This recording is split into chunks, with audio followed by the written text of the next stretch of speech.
ওই দেখ মিতু, ফুচকার চাচা আজও এসেছি। আজ আমি বাড়ি থেকে টাকা এনেছি, যদি না খাস তাহলে কিন্তু আমি খুব রেগে যাব। কিন্তু মা তো বলেছে বাইরের খাবার না খেতে। আরে ছাড় তো, মায়েরা তো কত কথাই বলে। বাড়ি থেকে ফুচকা না খেলে কি আমাদের বাড়িতে ফুচকা বানিয়ে দিবে? এটা অবশ্য ঠিক কথা বলেছিস। তাহলে চল এক প্লেট খেয়েই আসি। ওই দেখুন ওস্তাদ, দুটো মেয়ে এদিকে আসছে, মনে হয় ফুচকা খাবে। এ বাবা, আমার পেটটা কেমন মোচড় দিয়ে উঠলো। তুই এদিকটা সামলা, আমি একটু বাথরুম থেকে ঘুরে আসি।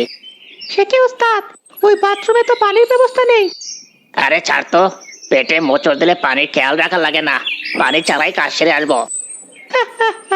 কি যে বলেন না ওস্তাদ, যান যান তাড়াতাড়ি আসুন, আমি দেখি ওরা কি চায়।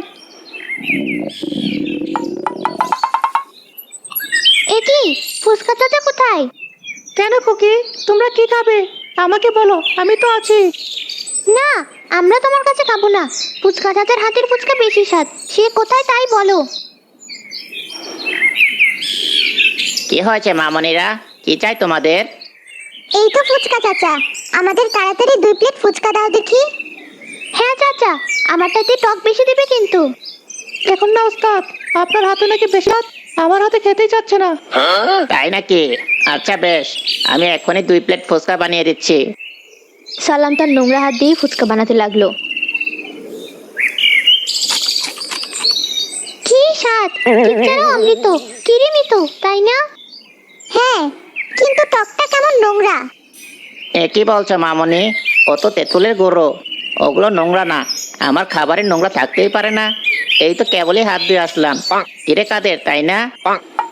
মানে হ্যাঁ হ্যাঁ। ধর, তোর যত আজগুবি কথা, না খেলে আমাকে দি। তুলি মৃত্যুর প্লেট কেড়ে নিয়ে ফুচকা খেতে লাগলো। আরে আরে, এত ফুচকা খাস না, তোর অসুখ হবে। আমাকে জ্ঞান দিতে আসিস না তো। এই নাও চাচা, তোমার ফুচকার দাম। নিমিত, এবার চল, না হলে আবার তোর মা তোকে বকবে। সত্যি ওস্তাদ, আপনি আসলে একটা জিনিস। দেখলি তো আমার হাতের কি কামাল। হাত ধুয়ে আসলে কি আর এত স্বাদ হতো?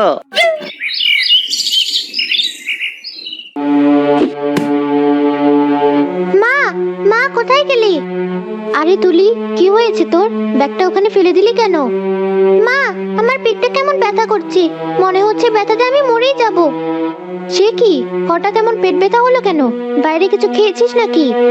না না মা, বাইরে আবার কি খাবো, বাইরে কিচ্ছু খাইনি। আচ্ছা, তাহলে যা, ঘরে গিয়ে শুয়ে থাক, দেখবি আরাম লাগবে।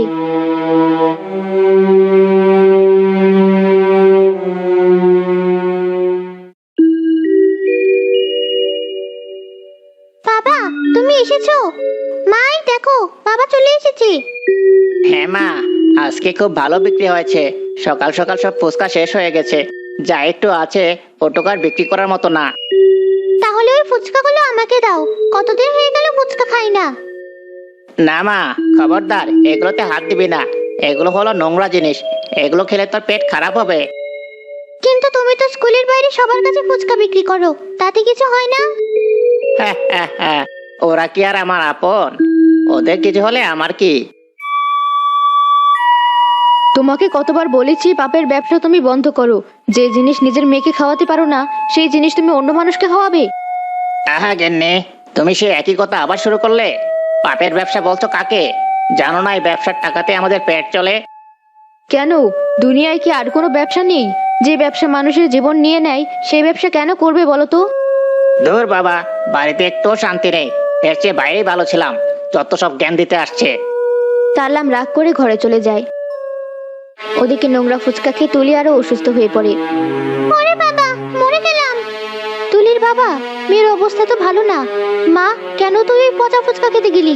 এই দিয়ে গ্রামে কতগুলো ছোট ছোট বাচ্চা কাচ্চা মরে গেল, অথচ ওই সালামের বুদ্ধি হলো না। তুমি কেঁদো না,